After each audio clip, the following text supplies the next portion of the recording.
Welcome back, everybody, to another deep dive, this time into the world of teaching social skills. Ooh, I know, right? We're going to be focusing on early years, okay. like those pre-K to grade 3 students. Yeah. Um, and we've got some fascinating insights today from Dr. Howie Knoff, Mm-hmm. who is the president of Project Achieve. Okay. And in his blog post from June 22nd, he actually said something that, Oh, wow. yeah, it really made me stop and think. Yeah. He said, if we taught reading the way we teach SEL, none of our students would learn how to read. Wow. So that's kind of a provocative statement, right? Makes you think. It really does. It makes you Yeah. wonder if we're giving social skills, Yeah. that same kind of attention and focus that we give to academics. Yeah, and it's funny you should say that because a lot of teachers are reporting a decline in those basic social skills in those early years. Things like listening, sharing, Oh, yeah. taking turns, which are, really those foundational skills that kids need to be successful in the classroom. Absolutely. Yeah. I think that's something that every teacher is seeing in the classroom. And Dr. Knopf argues, that this decline isn't because kids are inherently less capable, Right. but it's because we're approaching SEL in a way that's just too passive. Oh, interesting. So it's not that they can't do it, it's just that we're not teaching them. Yeah, we're not teaching it in a way that's explicit. We might talk about being kind, Right. but do we really break it down for kids? Mm-hmm. You know, do we show them what kindness looks like, how to disagree appropriately, And like an actual situation. Yes, exactly. Yeah. How do you express your feelings in a way that's appropriate for school? So instead of telling kids just to be good, we should be giving them like the tools and the practice to actually be good. Yes, exactly. Yeah. It's just like reading.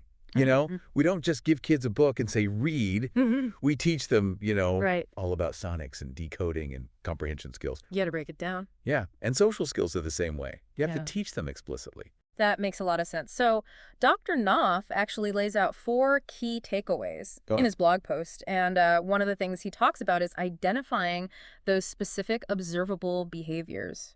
So, for example, instead of saying, be kind, you might teach kids to use kind words or to help somebody who's struggling. Mhm.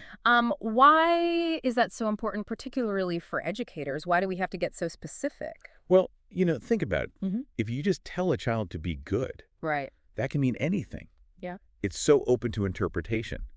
But if you're teaching very specific actions, Uh-huh. then it becomes much clearer. Right. You're giving them a concrete understanding of what's expected of them, and then they know how to behave Mhm. in different situations. And then as the educator, you can give them feedback. Hmm. You can say, hey, I noticed that you used kind words today. Oh, yeah. Or, we need to work on taking turns. Or whatever the skill is. I like that. That's really good feedback. Instead of just be good or you're doing good or that was bad, it's like, That's very specific. I saw you do this. Yeah, And I really appreciate it or we need to work on this. exactly. That's great. So it's almost like giving them a roadmap for success. Yeah. Right. So they know exactly what to do and then they can see the progress as they learn these skills. Exactly. And it sets the stage for practicing those skills under pressure. Yeah. Which is Dr. Knopf's second key takeaway. Okay. He uses this analogy of athletes training for a game. Oh, yeah. They don't just learn the plays in a relaxed setting. Mm-hmm. They're practicing under game-like conditions so that they're prepared for the real deal. Right. And social skills are the same way. Yeah. So we need to create those opportunities for kids to practice in like realistic scenarios. Yes. So not just sitting in the classroom having a nice little discussion about sharing, Right. but maybe role playing. Yeah. Maybe having them, work through a conflict with another student. Exactly. Yeah. And that's where the environment piece comes in. Yeah. Which is his third takeaway. Yeah. To teach social skills, we need to have that positive and supportive environment. You can't just have one lesson on sharing. Right. It has to be something that's reinforced over and over again. So things like clear expectations, maybe consistent routines, and, positive reinforcement when kids are doing well, but also, structured consequences when they're maybe not meeting those expectations. Yes. And I think it's also important that we're creating a space where kids can make mistakes and learn from them. Of course. Just like with reading. Absolutely. Social skills are a process, and they're going to be bumps along the way. Yeah. But if kids feel supported and encouraged, they're more likely to keep training. Exactly. It's all about creating that learning environment where they feel comfortable taking risks and maybe trying new things. Yeah. Now, the fourth takeaway is all about multi-tiered support. Okay. So what does that mean? So just like academics, some students are going to need extra support. And it's the same thing with social emotional learning. So some kids might need more targeted interventions and supports. Gotcha. So that might look like small group instruction, individual counseling, maybe even working with the families to make sure that there's that consistent support at home and at school. Yes, exactly. Yeah. It's about recognizing that one size doesn't fit all, and we have to be flexible in how we approach this. That's a really good point. Okay, so to kind of put all these takeaways into practice, Dr. Knopf has developed this program called the Stop and Think Social Skills Program, Okay. which has actually been recognized by SAMHSA and CASEL. Wow, that's impressive. Yeah, and it's been around for a while, so it's really stood the test of time. Yeah. And I think this program really embodies all those key takeaways that we've been talking about. I think so too. It seems very comprehensive. And what I think is impressive too is that developmental approach, offering age-appropriate manuals and activities, because we know 5-year-olds learn differently than 10-year-olds. Yeah. Absolutely. Let's talk about some of those specific skills that the program targets, All right. especially for those little ones, those pre-K to grade 3 learners. Yeah, because we want to give those little guys all the tools they need Yeah. to navigate the classroom and, build those positive relationships. Absolutely. So what are some of the skills we're talking about? So we're talking about things like listening, following directions, using nice talk, asking for help, waiting your turn. Yeah. All those essential behaviors that set kids up for success. I like it. Now, I'm guessing that the program also includes some of those more complex skills Yes. for older students. As children get older, Yeah. there are more challenges that come up. Right. Like working effectively in groups, dealing with peer pressure, Oh, yeah. resolving conflicts. Mm-hmm. So it has a framework for tackling those challenges as well. Okay, so how does the Stop and Think program actually work? Like, what are some of the core principles behind it? Well, it follows a 5-step model of social skills instruction. Good. The first step is explicit teaching. Mm-hmm. We don't just assume that kids know how to share or how to listen. Right. We actually explain the skill, Uh-huh. why it's important, the steps involved. So we're breaking it down into, like, manageable chunks. Exactly. Yeah. Then we move to modeling. Just like with reading. Right. Kids learn by watching and imitating. Mm-hmm. So we show them what good listening looks like or how to ask for help appropriately. Gotcha. So we're kind of like setting the example. Yes. And giving them a visual representation of what that looks like. That's right. And then we have role playing. Okay. We were talking about practicing under pressure. Right. This is where they get to try out those skills in a safe and controlled environment. Yeah. So we might set up scenarios where they have to, share a toy or resolve a disagreement or ask for help if they're struggling. Yeah. I like that. It makes it more like game-like conditions. It does. And it allows them to make those mistakes and get that feedback before they have to use those skills in a real situation. Right. Then, of course, no learning experience is complete without feedback. Exactly. So how does the Stop and Think program handle feedback? So they emphasize specific descriptive feedback Okay. that focuses on both the successes and areas for improvement. So instead of saying, good job, you could say, I really like how you use your words to tell your friend how you were feeling. Or, Right. Yeah. next time let's work on waiting our turn patiently. Yeah, that's so much more helpful than just good job or you did bad. Like, here are the things you did really well, and here are the things we need to work on. Perfect. And then finally, we have transferring and applying. Okay. The ultimate goal is that they can take these skills beyond the classroom. Yeah, out into the real world. Yes. Right. So how do we make sure that they're not just performing these skills, but really internalizing them and using them when they're interacting with peers and family members? Right, and that's where the stop and think language comes in. Oh, tell me about this. It's a 5-step process that acts as a scaffold for social emotional learning. Gotcha. So it's almost like this mantra that kids can use to navigate social situations and regulate their emotions. Okay, I'm really intrigued now. Tell me more about this stop and think language. So the first step is simply, I need to stop and think. Okay. And it's really all about hitting that pause button before you react impulsively. Yeah. So imagine, a child is about to grab a toy from their friend. This step encourages them to take a breath and think about their actions. Before just... Yes, before just reacting. That's huge, especially for those little ones who are still developing those impulse control skills. Exactly. And it targets the amygdala, that emotional center of the brain. Oh, wow. So it helps them gain control over those, fight, flight, freeze responses. So it's like literally changing the way their brain is working. Yes, and then the next step is that decision-making step. Okay. Am I going to make a good choice or a bad choice? I need to make a good choice. So they're thinking about the consequences of their actions. Yeah. And making a conscious choice to do the right thing. Exactly. And this step focuses on their motivation. Oh, okay. It frames the choice in a positive light. Yeah. So it encourages them to strive to make those good choices. I like that. Because I think a lot of kids, especially if they've struggled with behavior in the past, they get so used to hearing, you're making bad choices. yeah, you're a bad kid. Right. But this is like, no, you can make a good choice. Yeah, you have the power to make a good choice. Exactly. And I bet that would be really empowering. It is. And then we move to the planning stage. Okay. What are my good choices or steps? So here, they're brainstorming possible solutions. Okay. So they might think, okay, instead of grabbing the toy, I could ask for a turn, or I could find a different toy to play with. So it's like they're creating a plan Yeah. before they act. Exactly. Mm-hmm. And then this step draws on those specific social skills they've been learning. Oh. So they're applying that knowledge to a real-life situation. That's awesome. And then, of course, we have the action.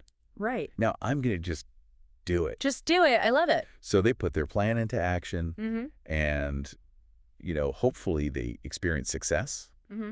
But even if they don't, they've learned valuable lessons along the way. Exactly.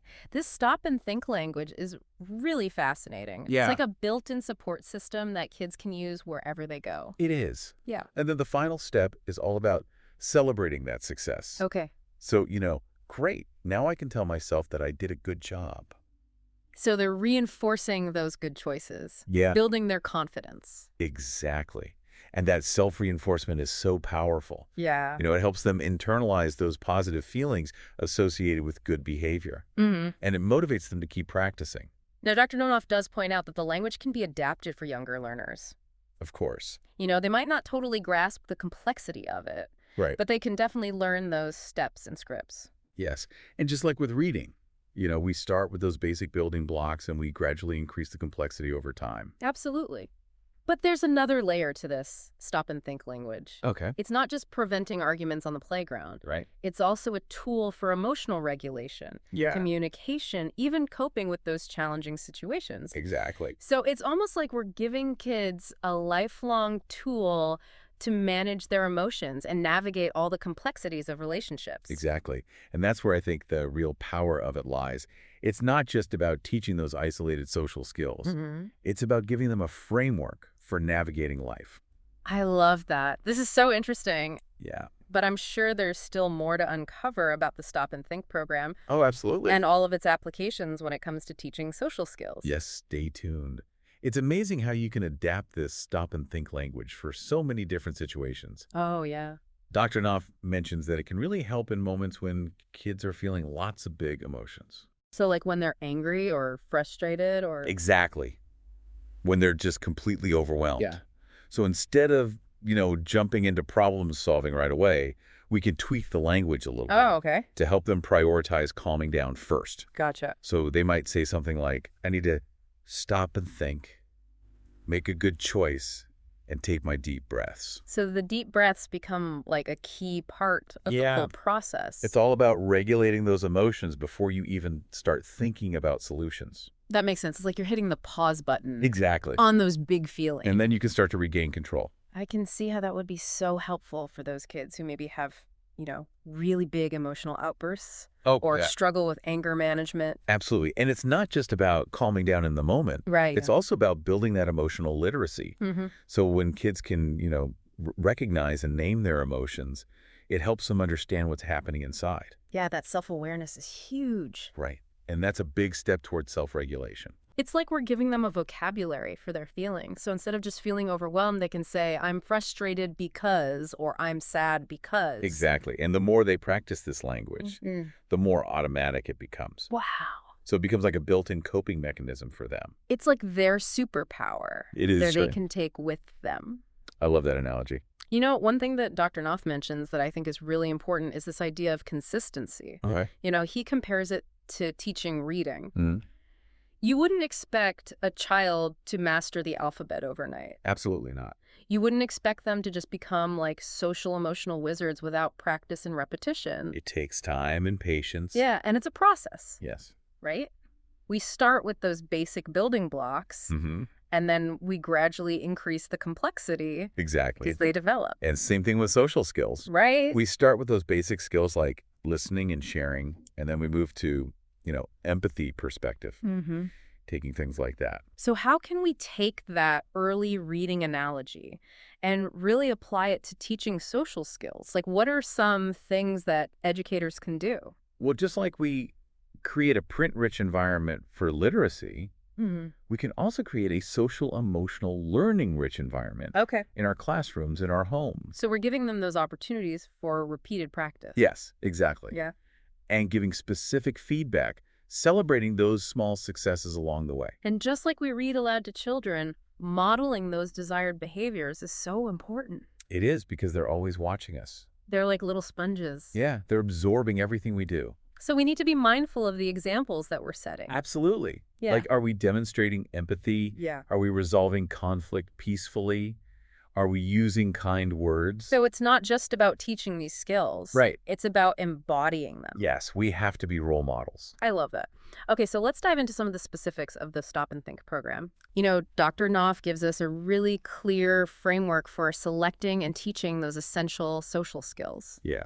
So for those educators out there who are thinking, okay, what specific behaviors should I focus on and how do I even start teaching them? Right. Well, he emphasizes the importance of those practical school-related skills. Okay. So these are the behaviors that really help kids succeed in the classroom. So things like listening attentively, following directions, Yeah. asking for help when they need it, participating respectfully in discussions. All those things that we as teachers really want to see. Yeah, all those essential skills for a smooth classroom. Exactly. Mhm. And then he also highlights those skills for interacting with peers. Okay.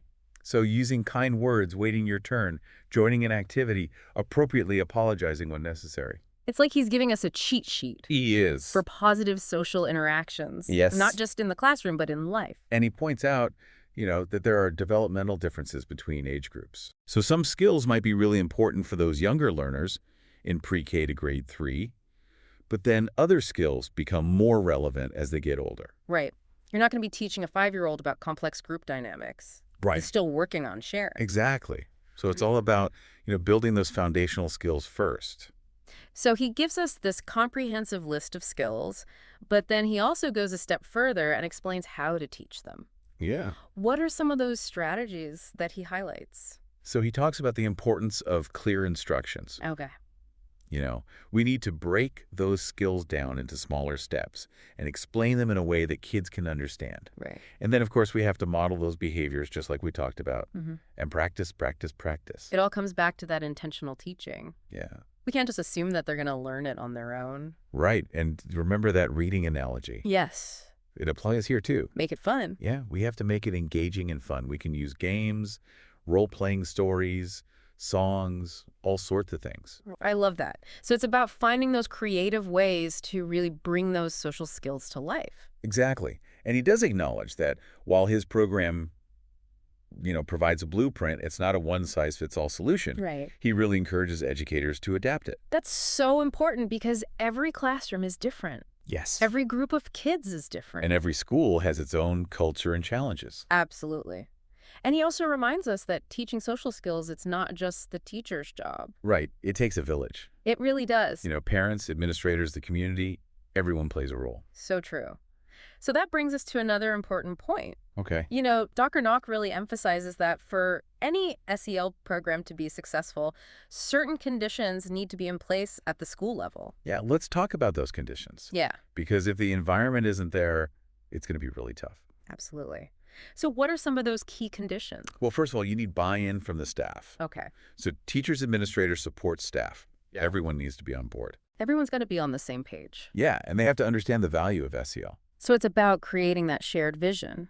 Yes, and that requires, adequate training and support for staff. Absolutely. Yeah. You can't just throw them into it. Right. They need professional development resources, ongoing guidance. And I think it's also about creating that culture of support where teachers feel comfortable, asking for help, sharing ideas, collaborating with each other. Absolutely. Yeah. And then we need to make sure that there's time for implementation. Okay. SEL can't be something that you just squeeze in for 5 minutes. You got to be intentional. Yeah, it needs to be woven into the fabric of the school day. So maybe you have a dedicated SEL class period, or maybe you're incorporating it into morning meeting time. Or even integrating it into academic subjects. I love that. And of course, we can't forget about safe and supportive environments. Right. Kids need to feel safe, respected, supported. Absolutely. In order to learn and grow. That's the foundation. It is. So that wraps up our deep dive into Dr. Knopf's insights. Wow. That was a lot of great information. It was. We covered so much. But I think there's one final point that we need to emphasize. Oh, okay. We've talked about all these strategies and programs, but at the end of the day, the most important thing is our mindset. Oh, our mindset as educators. Yes. Okay. We need to approach social emotional learning with the same intentionality and commitment that we approach academics with. It can't just be an afterthought. No, it can't just be like another thing on our to-do list. Right. It has to be just as important. It's about creating a culture where kids feel seen and heard and valued. Yes. It's about giving them the skills to navigate relationships. That's right. And thrive in a world that really requires emotional intelligence. That's a great way to put it. So how can we as educators cultivate that mindset? That's a great question. And it deserves its own deep dive. Yeah, it does. But for now, I'll just leave you with this thought. Start by thinking about your own beliefs about SEL. Why is it important to you? Yeah. How do you see it impacting your students' lives? Okay. And what can you do to create a learning environment that really nurtures their social and emotional well-being? Yeah, those are all really important things to think about. And, I think it highlights that this is a journey. Yeah. It's not a destination. It's ongoing for all of us. Absolutely. Right. We're all constantly learning and growing, both as educators and just as people. So true. And I think it's also important to remember that there's not one right way to do this. Right. There's no magic formula for SEL. What works for one group of kids might not work for another. Exactly. What works for one teacher might not work for you. Yeah, you have to find what resonates with you and your students in your community. Yeah, and then be willing to, adapt and adjust along the way. Exactly. And I think that's a good transition into our final thought-provoking question. Okay, I'm ready. Throughout this deep dive, we've been talking about Dr. Knopf's work and his Stop and Think program, which are incredibly valuable. Absolutely. But how do we take all of this and apply it to the unique challenges that kids are facing today? Ooh, that's a big one. Right. Because things are changing so quickly. The world is a very different place than it was, even 10 years ago. So different. They're dealing with things that we never even had to think about. Yeah, new pressures, new technologies. Social media, cyberbullying, climate change, political polarization. I mean, It's a lot. it's a lot for adults. Yeah. Let alone kids who are, still trying to figure out who they are and where they fit in. Absolutely. And it makes us think about SEL in a different way. Okay. It's not just about, those basic skills anymore. Right. We need to be equipping them with skills to navigate these really complex issues. Yeah, like critical thinking skills, communication skills, empathy, the ability to advocate for themselves and for others. So we're going beyond just sharing and resolving conflicts. We're helping them become responsible citizens. Active and engaged members of their community. Yeah, and I think that requires us to be really innovative and creative. Oh, absolutely. How are we weaving these skills into our curriculum, into our classroom culture, into every interaction that we have with students? It's about meeting them where they are. Yes. Understanding what they're going through. And giving them the tools to navigate this ever-changing world. Couldn't have said it better myself. So as we wrap up this deep dive, I'm actually feeling very hopeful. Yeah. The challenges are there, Yeah. but so are the opportunities. We have the power to really equip our students with the skills to not just survive, but to thrive. And what an amazing opportunity that is. That is pretty awesome. So to all of you listening out there, we'll leave you with this final thought. Keep exploring, keep learning, and keep those conversations about social emotional learning going. Yes, because it matters. It does. And until next time, keep diving deep. Bye, everyone.